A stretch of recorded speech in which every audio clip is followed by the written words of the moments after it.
All right, everyone, welcome back to Talkin' Soccer. I am Justin Horniker, and today we have to pour one out for a real one as the allocation order is officially dead in Major League Soccer.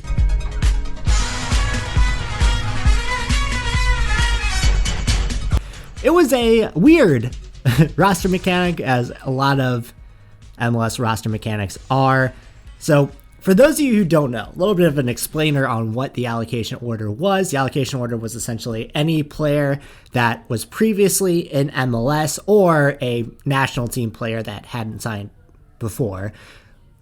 Any transfer that was over $500,000 would have to essentially buy their way to the top of the allocation list.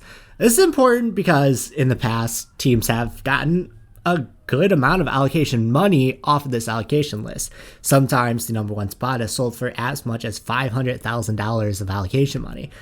I think this getting rid of the list is essentially a mechanism of how FC Cincinnati gamed the system a little bit last year and kept selling off the number one spot, but regaining the number one spot after that. And they made $400,000 in allocation money last year just by these allocation order moves.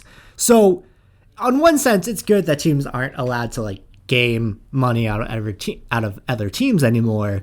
On the other hand, let's talk about how this came about, because right now San Jose is trying to make a signing that would have seen them make a deal with St. Louis, who currently is at the top of the allocation list as an incoming expansion team. They were at the top of the list. There were talks of what this deal would look like, and I think on San Jose's side, they haven't secured the signature of the player yet.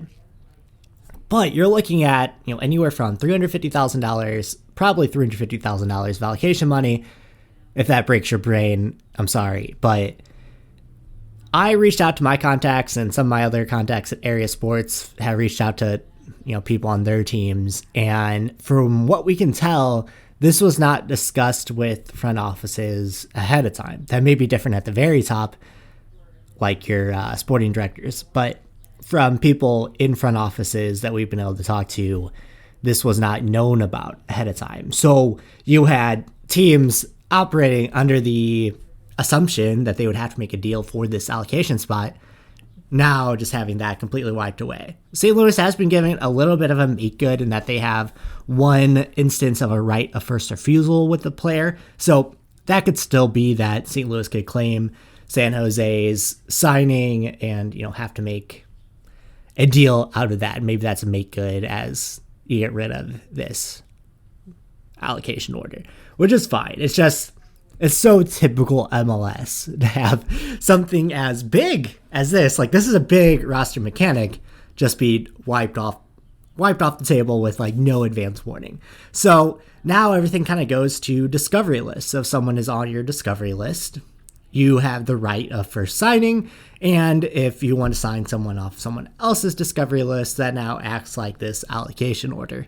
What I would like to see is the discovery list be gone away as well. I think that the discovery list is also an archaic rule. And oftentimes when we talk about these roster mechanics within MLS, you have to understand that MLS was not a league that was sustainable for a long time. This is a league that almost went under in 2003 and was 2 months away from going bankrupt in the early days of the league. When you look at U.S. soccer history, you think that a lot of why we do things is odd, but that's because there have been so many attempts at a national soccer league. The NASL, North American Soccer League, we can use as kind of the largest example of this. This is where, Pele played for the Cosmos. This is where St. Louis Stars come from. This is where, the Sounders, the Whitecaps, your soccer royalty started in the NASL. The NASL eventually went bankrupt because teams were signing players, and it was 7,000 people in attendance for every game. That just wasn't economically feasible to the point where teams were spending themselves into bankruptcy and the league had to fold. And when you look at everything in that landscape and realize that U.S. soccer was in this wilderness after the 92 World Cup that eventually turns into Major League Soccer in 1996. And from there, we get to where we are here. But the first 5-10 years of the league, there are 3 occasions where the league almost went bankrupt and went under. So that's why you have these mechanisms like the allocation order, like the discovery list, like the salary cap structure that you have now. And slowly but surely, we are getting rid of those mechanisms. You look at teams having 3 designated players now. You look at the young DP mechanism that's been given to teams. You look at, how academy players are structured within a team's salary structure. And there are more and more of these kind of pots to pull players from that make it easier for teams to sign players without having to worry about the restrictions. I think we're getting to a point in the next few years where, like I said, hopefully the discovery list is getting rid of.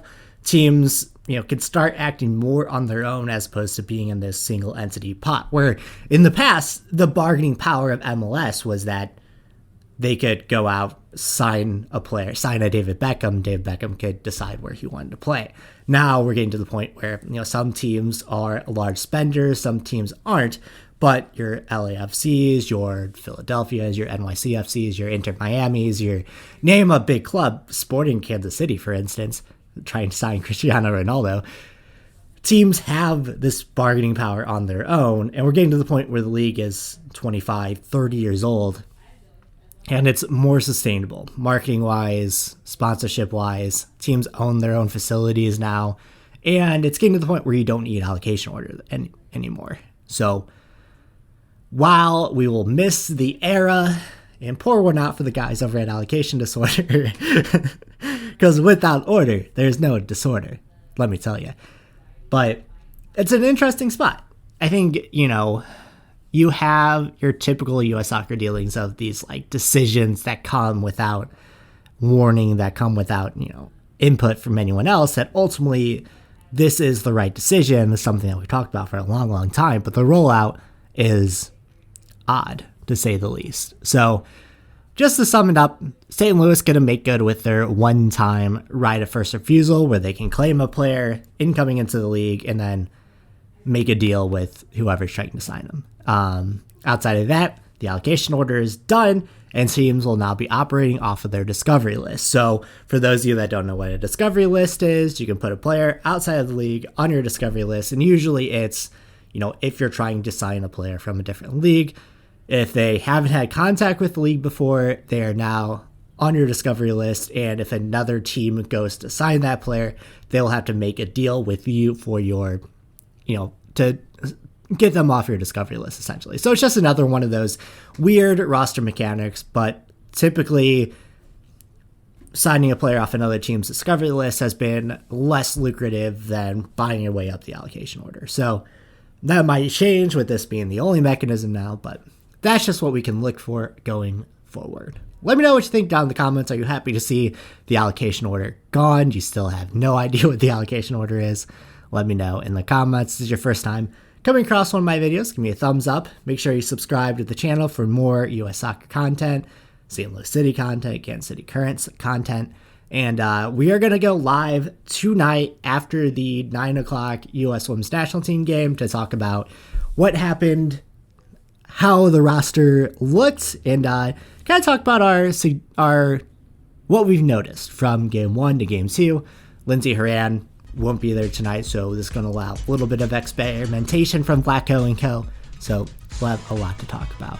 In the meantime, folks, have a great rest of your day. We will talk very, very soon.